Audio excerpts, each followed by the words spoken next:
സ്വാഗതം പ്രിയപ്പെട്ട പ്രേക്ഷകർക്ക് ന്യൂസ് മലയാളം 24/7ലേക്ക്. അങ്ങനെ മൂന്നാം നരേന്ദ്രമോദി സർക്കാരിന്റെ സത്യപ്രതിജ്ഞ അല്പസമയത്തിനകം നടക്കും.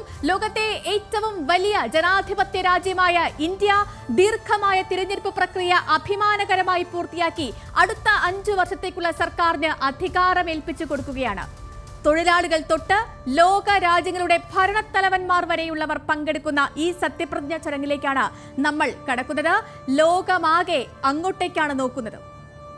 രാഷ്ട്രപതി ദ്രൗപദി മുർമുവാണ് നിയുക്ത മന്ത്രിമാർക്ക് സത്യപ്രതിജ്ഞാ വാചകം ചൊല്ലിക്കൊടുക്കുക.